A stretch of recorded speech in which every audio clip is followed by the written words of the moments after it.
Refus du vaccin. Justement, comment refuser légalement un vaccin si celui-ci devient obligatoire? Écoutez bien ce que je vais vous dire. Étape 1. Ne refusez pas le vaccin ou vous serez considéré comme belligérant. Vous pouvez poliment refuser leur service en procédant comme suit. Demandez au médecin si le vaccin contient de la MRC5. Tous les vaccins en ont. Ce sont des cellules de fœtus humain avorté ou de traces d'ADN humain. Si c'est le cas, vous avez le droit de le refuser. Pour des motifs religieux, par exemple. Ce qui est un droit constitutionnel, pourrait-on dire, un droit fondamental reconnu par les plus hautes instances de justice de l'Union européenne, de la France, etc. Demandez également s'il y a une possibilité de réaction iatrogène. Une réaction iatrogène est une réaction indésirable causée par de multiples composants ou médicaments agissant les uns sur les autres au vaccin. Tous les vaccins en ont. Lorsque le médecin vous dit oui, il s'agit de votre carte de sortie de la vaccination.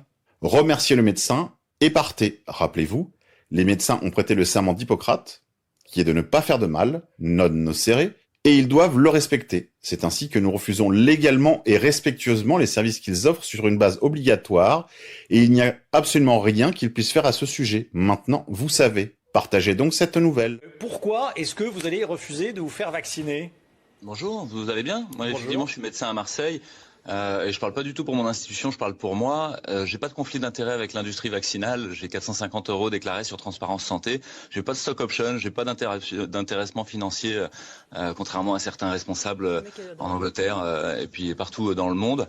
Et puis je suis porte-parole d'un collectif de soignants, de médecins, de chercheurs, d'universitaires, de hauts fonctionnaires, d'artistes, de gens qui travaillent même dans les ARS, de restaurateurs, de citoyens, de parents. Je suis extrêmement honoré d'être leur porte-parole.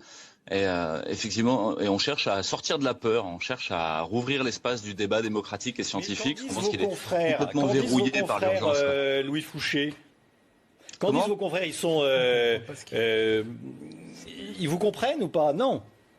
Alors, je vais essayer de visser quelque chose dans votre tête, en fait, le visser dans votre crâne. Il y a deux principes fondamentaux en médecine qui datent d'Hippocrate. Et le premier, c'est d'abord ne pas nuire, primum non nocere. Et le deuxième, c'est de peser la balance des bénéfices et des risques. Qu'est-ce que ça veut dire peser la balance des bénéfices et des risques? Ça veut dire, est-ce que vous prendriez un avion pour New York dont vous n'êtes pas absolument sûr que son train d'atterrissage fonctionne? Ça, c'est le risque. Et puis, pour ce qui est du bénéfice, c'est est-ce que vous prendriez un avion pour New York s'il risque d'aller à Moscou ou Chicoutimi? Alors, sur quoi reposent vos connaissances sur cette injection d'ARN messager que vous appelez vaccin? En fait, pour le moment, sur de la propagande disruptive du gouvernement, des médias et de l'industrie pharmaceutique. Et l'autre point que vous avez sur les AMM conditionnels de l'Agence européenne du médicament, qui sont basés sur les seules données de Pfizer pour le vaccin Pfizer, et sur les données de l'ANSM, l'Agence nationale de sécurité du médicament, qui est basée sur les seules données de l'Agence européenne du médicament, basée elle-même sur les seules données de Pfizer.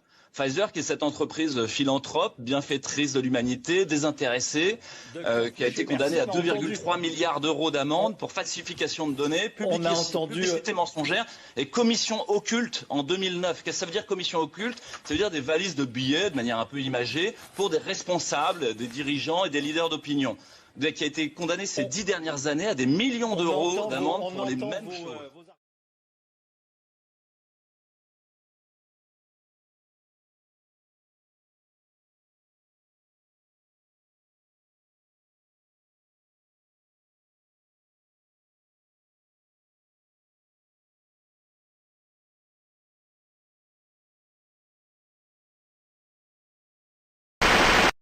On va dégrafer.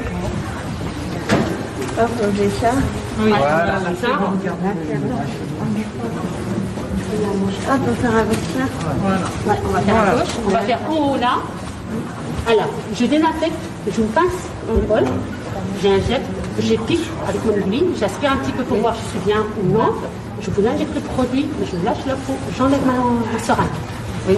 Et après, je vous mets un petit pansement. D'accord. C'est bon? C'est fini. Allez. Allez, c'est un peu haut là. Voilà ma belle.